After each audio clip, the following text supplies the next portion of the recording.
Shalom, selamat pagi adik-adik. Apa kabar? Kakak harap adik-adik dalam keadaan sehat-sehat ya. Nah, kembali kita akan membaca dan merenungkan firman Tuhan. Tetapi sebelumnya, mari kita berdoa. Kita berdoa. Tuhan Yesus yang baik, terima kasih atas penyertaan-Mu selama seminggu yang lalu, sehingga kami pada pagi hari ini kembali untuk membaca dan merenungkan akan firman-Mu. Kiranya Tuhan mau menuntun kami dengan roh hikmat-Mu, sehingga kami dapat mengerti dan memahami dan dapat melakukannya di dalam kehidupan kami setiap hari. Berfirman-Lah ya Tuhan, kami sudah bersedia untuk mendengarkannya. Amin. Nah adik-adik, kita akan baca Alkitab dan kita siapkan Alkitab kita dari kitab Yoel pasal 2 ayat 28 sampai yang ke-29. Kakak ulangi, Yoel pasal 2 ayat 28 sampai yang ke-29. Kita membacanya bersama-sama. Hari Tuhan. Kemudian daripada itu akan terjadi bahwa aku akan mencurahkan rohku ke atas semua manusia.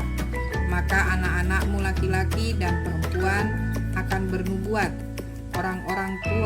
Orang-orangmu yang tua akan mendapat mimpi. Teruna-terunamu akan mendapat penglihatan-penglihatan. Juga ke atas hamba-hambamu laki-laki dan perempuan akan kucurahkan rohku pada hari-hari itu. Demikianlah pembacaan Alkitab. Terpujilah nama Tuhan. Haleluya. Nah adik-adik, tema kita pada pagi hari ini adalah Roh Tuhan ada padaku. Adik-adik, dari minggu lalu renungan kita terambil dari kitab Yoel. Kitab Yoel menubuatkan tentang datangnya hari Tuhan. Minggu lalu bercerita tentang bagaimana bangsa Israel, khususnya bangsa Yehuda, menghadapi wabah belalang. Wabah belalang ini adalah gambaran datangnya hari Tuhan. Datangnya hari Tuhan yang semakin mendekat. Datangnya hari Tuhan yang sangat menakutkan. Tetapi bila pertobatan dilakukan, maka Allah akan menunda penghakimannya dan memberi berkat pada umat sebagai gantinya, yaitu berkat panen yang melimpah.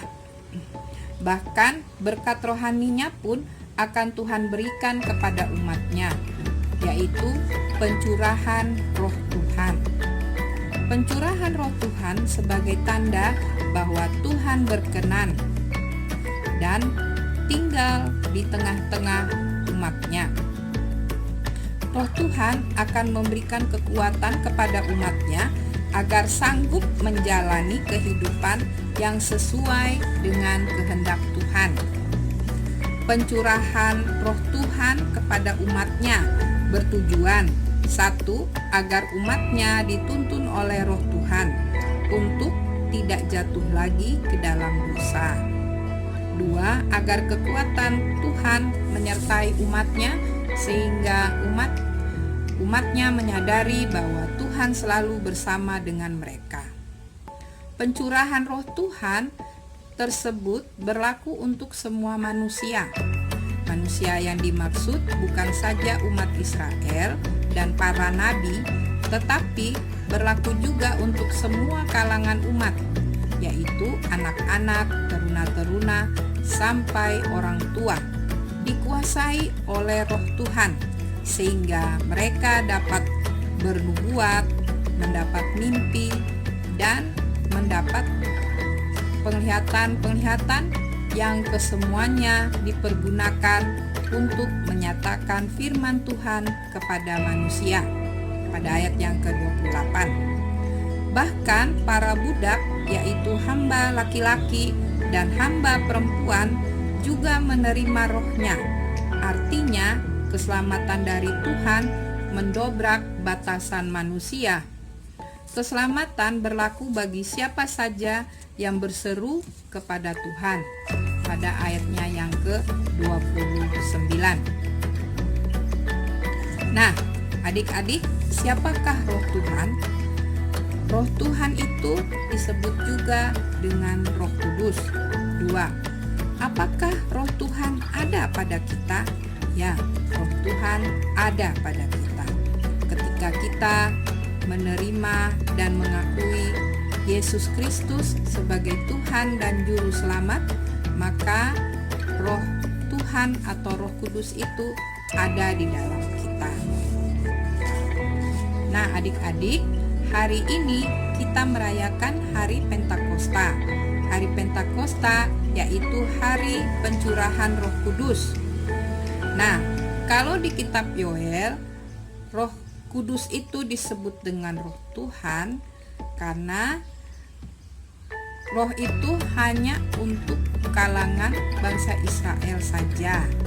Tetapi di dalam Perjanjian Baru, Roh Kudus itu berlaku untuk semua umat yang mau percaya kepada Yesus Kristus.